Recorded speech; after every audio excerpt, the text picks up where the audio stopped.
Good morning, Dr. Shaffer. I would like to introduce you for the floor of this important meeting organized by the Oncological Nursing Society in Italy. And I would like also to introduce Dr. Franklin a little bit more in detail. And because Dr. Franklin Shaffer is a true champion of the nursing profession whose work has improved the quality of care for countless patients through these global efforts to enhance and expand nursing through the advancement of education.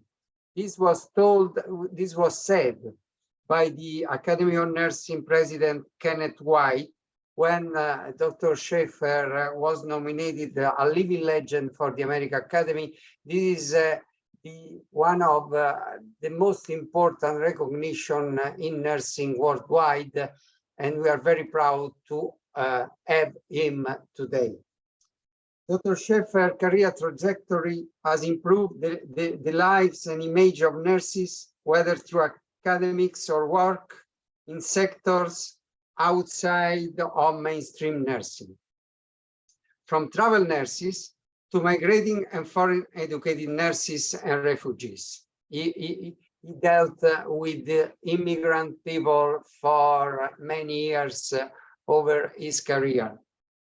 His dedication to improving outcomes has challenged norms in the profession, and his philanthropic efforts have supported numerous nursing institutions. He has got a wide experience and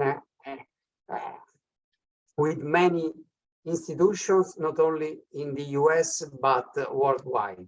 And in this, in this framework, I would like to ask you, Dr. Shaffer, this question. Considering the ongoing challenges around the globe, which views and strategies can be insightful for dealing with the current hot topics such as shortage, work conditions, emerging research topics, and educational issues in undergraduate and postgraduate settings? Please, Dr. Shaffer. Well, thank you, Dr. Stovano. I really appreciate the introduction. It is a pleasure to be with you today on video. I regret that I can't be with you in person. I'd also like to thank the conference organizers and the Oncology Society in Italy for supporting this important initiative. I have had the opportunity to be a nurse for 61 years, and I must tell you right up front, it's been a wonderful, wonderful journey for me. I don't recall many days in which I did not enjoy my profession. I am proud to say that I'm a nurse, and I'm proud to say I've been a nurse for 61 years. I've seen many changes over those 61 years, but one thing remains constant. Almost every 10 years or about, there is a nursing shortage. It seems very cyclical in nature, but, and I'm going to address the point of the nursing shortage first, because I see as ICN sees this as a global emergency, healthcare emergency. We need nurses. But I'm going to address that first and foremost because it's on everybody's mind. If not, it needs to be, because sooner or later, you are going to be that patient in the bed or you're going to need nursing care.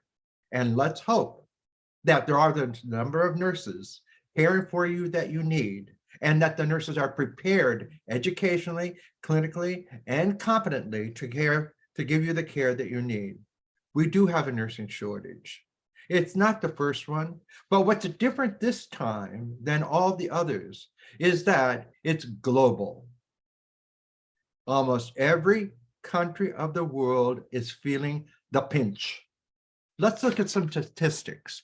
Now, I know many of you probably know them, but let's start at the global level, and then I'll take it down to the US side. In the world right now, it's globally 13 million nurses will be needed by 2030. When we think about 2030, it sounds far away, but it's 6.5 years away. Think about it. If it takes a nurse 4 years to go to school, you're only left with maybe 2 years of practice. So there are currently 28 million nurses around the globe. Nurses make up 50% of the global healthcare workforce. Since nurses make up a large portion of the workforce, It is important that we look at that sector, because remember, the health of a nation is really the asset of the nation. And what do you get is the health of the nation is the healthcare workforce, and nurses make up the majority of it. 20% of the national nursing organizations around the world say they have a nursing shortage. Not only a shortage, but the nurses that they do have practicing are not as competent as they would like them to be. So that's in the world. Now let's look at the United States, because we are usually a measuring stick. There are currently 4.2 million nurses in the United States. The average age of the nurse is 52 years old. 86% of the nurses in the United States are women, 14% are men. The average annual nurse turnover is 25.9%.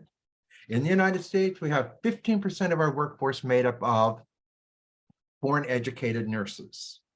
Now, many people see that as a possible solution, is the immigration of nurses, recruitment of foreign educated nurses. I think that's a temporary fix because it gets you over the hump, but it's not a permanent solution. You must look at your own nursing workforce and sustaining your own workforce. The shortage is not one easy solution. There's not one. It's a multifaceted approach. And we need multi-stakeholders, different stakeholders at the table. Yes, you need nurses at the table. You need policymakers at the table. You need business people at the table. You need hospitals at the table. You need associations at the table. We all must come together collectively to address the issue. I encourage you, do not take a solution that sounds really good right now and make it a quick fix for tomorrow and today and tomorrow. The quick fixes might work for the moment, but they're not going to work over the long haul. I can tell you in the United States, for example, in the shortage in the 70s, we had a shortage, and I went to Columbia University, so I know the person who experienced this rather well. But anyhow, during that time, Dr. Mildred Montag was doing her dissertation research, and she looked at the type of nurses that we had in our hospital. She believed that we should upgrade the LPN and give it the LPN status if they were prepared to do this, to become a technical nurse, a 2-year nurse.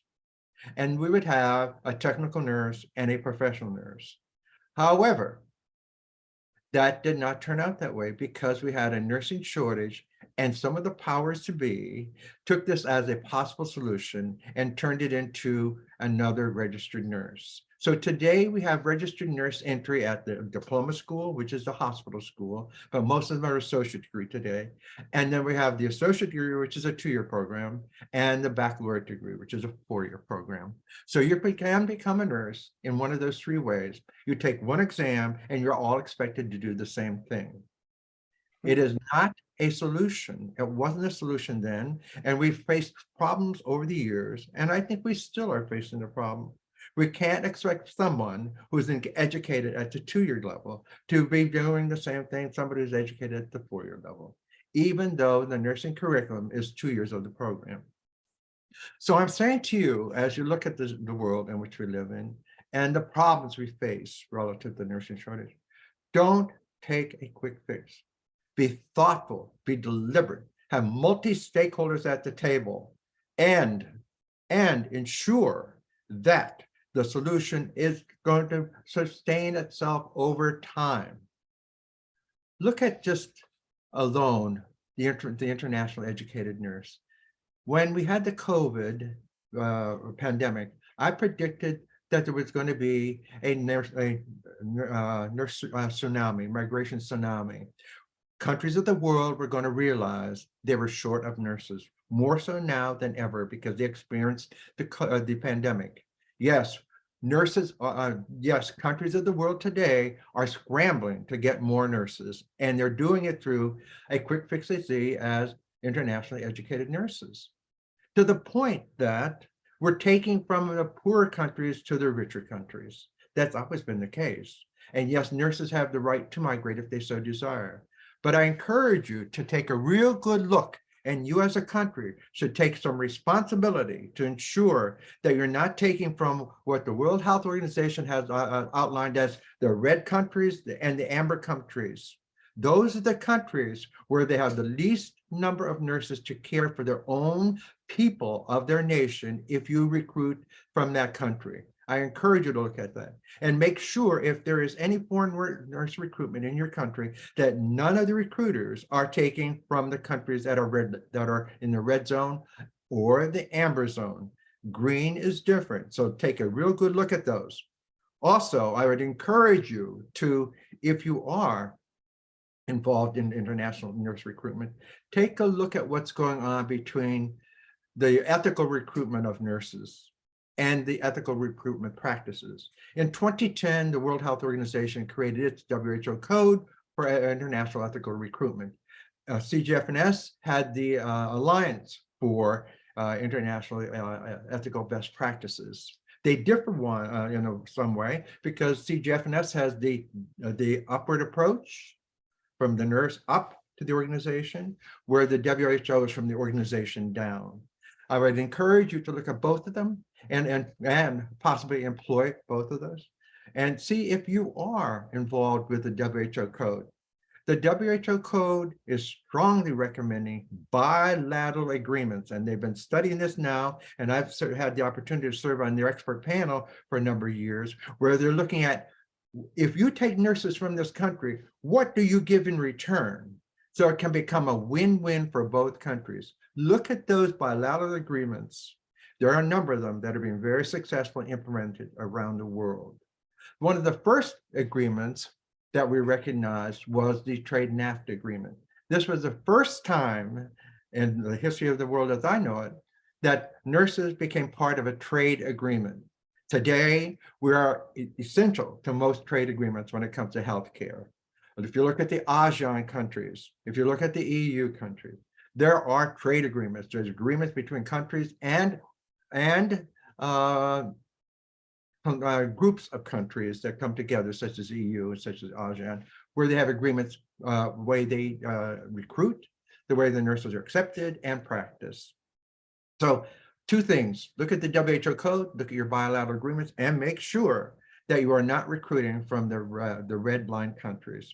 I go back again to the shortage of, I've talked about migration of nurses and recruitment of foreign nurses, but take another look at what's going on in each country. I said I'd go over the United States statistics a little bit with you. If you look at the United States, I did do that. I'm getting a little older, I think. But anyhow, if you look at the education today and where we are, education around the world has got to change. We recognize that through the pandemic, the virtual education, you don't get quite the same education. And we know here in the United States that our people who did do home virtual education at home, particularly the younger people, are suffering somewhat, and they're behind in somewhat. So here in Philadelphia, our new mayor is thinking about, or our mayor-to-be is thinking about having school year-round as a pilot project. So some like it, some don't, but it's a means of trying to catch up for what we lost during that time. Virtual education has its pros and cons, but it's also can be a blessing in many respects for those countries that don't have the educational institution. It can also be a blessing in disguise for those who can't afford to go to the expensive brick and mortar institutions. I think that education today has got to become more learner outcome driven. Not the number of books you have in your library, not the number of faculty you have, but what did the student learn? And I believe that carries over into regulation, because if you have learner outcomes, do you need to have these nurses assessed through national exams or any exams? If they have completed the program, and they can be assessed on their learning outcomes by putting them through skills assessment to demonstrate the critical indicators that they have achieved the competencies necessary for the initiatives or the content that they have learned.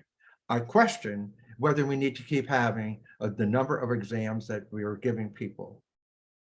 And take the basic education and say, if they've completed this education, and we have a national curriculum that says all schools must have this content in their curriculum, then why can we not take the graduate from that program, do a competency assessment of their skills and their ability to think critically through clinical scenarios. I question again the need for exams. I do believe that when people go into a specialty that's above and beyond their education, they do need to have some type of an exam that shows they have acquired new knowledge or advanced knowledge. So I think that if you look at another solution for what we want to do, take a good look at the International's new Charter for Change. They have 10 strategies in there that each and every one of us should take a look at and say, we could work on these, or we could work on this, or we could work on that. The other thing that you want to look at would be, as you look at for solutions, is take a good look at the research that the International Council of Nurses had. I had the opportunity to work with them on several of those. The two reports that are very important is the one that we did after COVID, where we assessed the impact of COVID on countries around the world. Then, and that was again, Retain to Regain. And then the next study that the International Council of Nurses did was to Recover to Rebuild. And that's our most recent study. It's a more comprehensive study. And I encourage you, if you are interested in research, and we need research, good research, but it must build on things that we already know, so we can extend the knowledge and the application of that knowledge and disseminate it. So I think also when we look at our workforce has aged. And we know there's going to be a large tsunami of retirements around the world of nurses. Because, as I said before, the average age of a nurse in the United States is 52. Think about what's going to happen in 2030. It's expected that 5 million nurses around the world are going to retire. Think of it. We're already short, and now they're going to retire. And it takes 4 years to prepare a baccalaureate nurse. It might take longer because many of them go part-time. So if you look at these reports, take a look at how you can divide to do these. There's many wonderful areas in there that stakeholders around the table, if you are committed to try to address this problem, can collectively work together. Now, I'd like to also mention to nursing. Nurses, we've lost our identity. Who are we? What do we do? And where do we do it? I think that we've got to take a good look at. We had a brand, it was the nurse's cap and the uniform. Everybody could recognize that around the world. We eliminated that brand, and that was part of our reputation and recognition as a nurse. Today, if you look at the average hospital and the average nurse, it's hard to distinguish them from their appearance to other people in the hospital. Yes, it's very easy to say, we recognize the nurse practitioner and many nurses that wear a stethoscope. That is not the brand of the nurse. That is the brand of the physician. I think we need to come together to develop a brand that has recognition upfront and immediately. It conveys to everyone, we are credible, we are competent, and we're here to give you the kind of care and services that you need. I think the other thing that we need to look at is the narrative in which we present nursing to the world. Nursing is not at the bedside only. Nursing should be anywhere there's someone who needs nursing care. And that's where we must build that narrative for the consumer. In the United States, for 20 years in a row, we are considered the most trusted profession going.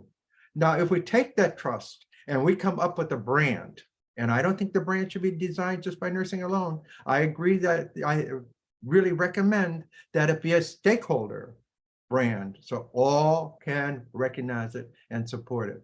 Companies of the world spend millions of dollars coming up with a brand, millions. And that's how you recognize them. Just think about how we recognize this company or that company, even the sponsor that we have for this organization today, and the one who is providing some funding. They have a brand, and they want that brand sent up front and center. We must, as nurses, get the same kind of a brand. Well, it's not all doom and gloom either, by the way. The World Health Assembly right now is having the World Health Organization is meeting in Geneva at their World Health Assembly. Think of the wonderful things that have happened over the years. Think of this, the life expectancy for both sexes has increased from 46 to 73 years during the 75 years of the World Health Organization. The World Health Organization is celebrating its 75th anniversary this year. Think of this, there are two important highlights. 42 countries have eliminated malaria, 42 countries. The epidemics of this TB and HIV have dropped drastically, and 47 countries eliminated at least one neglected tropical disease. In the past 20 years alone, smoking has fallen to be a third. Maternal child health has fallen by a third as well, and child mortality. We're making tremendous progress, but non-communicable diseases are causing 70% of the deaths globally. Hear me, 70% of the deaths globally. That's a role for nursing. Let's not see nursing only as at the bedside. I've had the wonderful opportunity to be an entrepreneur. I've been an entrepreneur most of my life. I'm a risk taker. I like to not just say, have this one follow what I'm doing. I'd rather create a whole new industry of what I might be doing. And I think that nursing can do that as well. I think that we're in a very exciting time. Yes, we have our problems, but we must change our leaders. Our leaders are stymieing progress. Leaders need to change from me to we, and we need to have them become the facilitators of design change that the design is collectively developed together.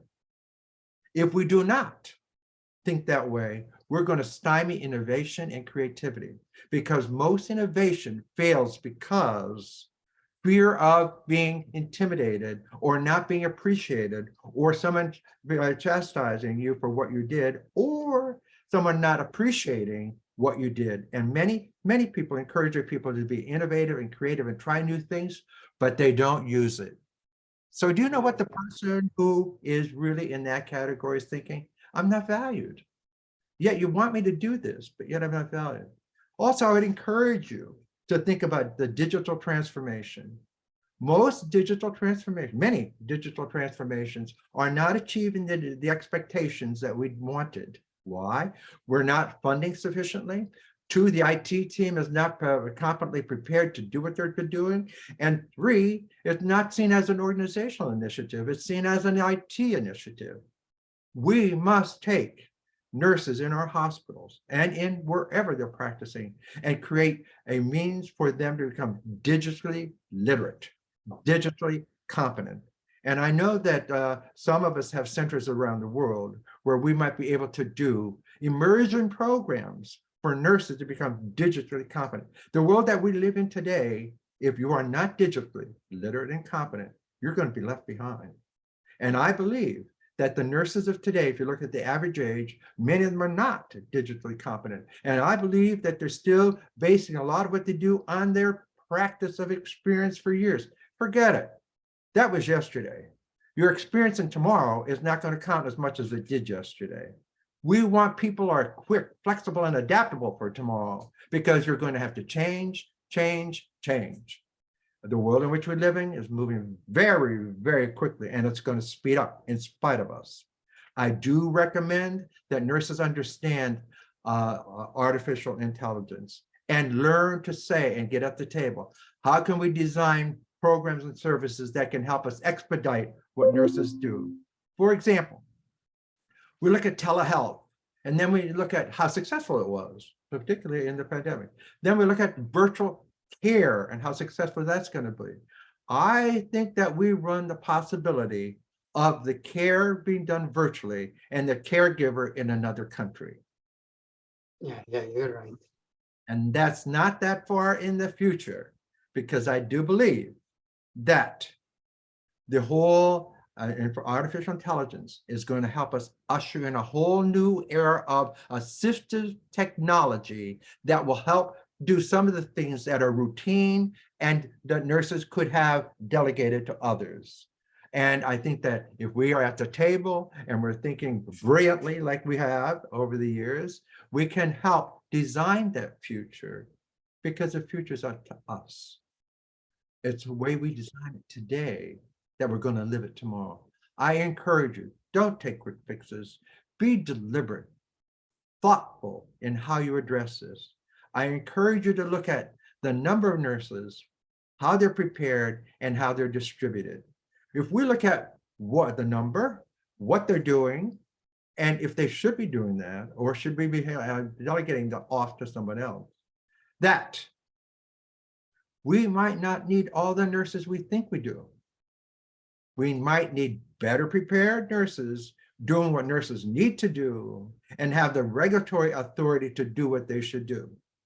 And speaking of regulatory authority and regulation, I think that you're behind the 8 ball here a little bit. I think you should be looking at how we're going to be looking at assessing the competence of artificial intelligence applied in the home. For example, if you look at some countries, well, I think it's Japan, has over 300,000 robots helping to care for people in their home. Who is assessing that? Who is doing this? The regulatory body of tomorrow is going to have to be very visionary. I think that you need to look at how can we take mutual recognition from an educational program and accept the nurses around the world. And for countries, like we're trying to establish a bilateral agreement between countries and the recruitment of nurses, we need to integrate in that agreement, the mutual recognition of nurses around the world as well. Instead of having nurse do this, do this, do this, do this. What we ask our nurses to do, and any healthcare professional who's migrating to another country or even across borders, is actually horrendous. And I think that we could make it a lot easier without diminishing our concern for achieving quality or competence of the healthcare providers. Think about it, the educational program based on learner outcomes, assessing their competencies at the end of the program, and a national curriculum that has said that all practitioners in this country will have this preparation. That's just that I have. Thank you for your thoughts. You touched the very aspects of the profession, and your insights, I think, are very useful to be applied in different countries.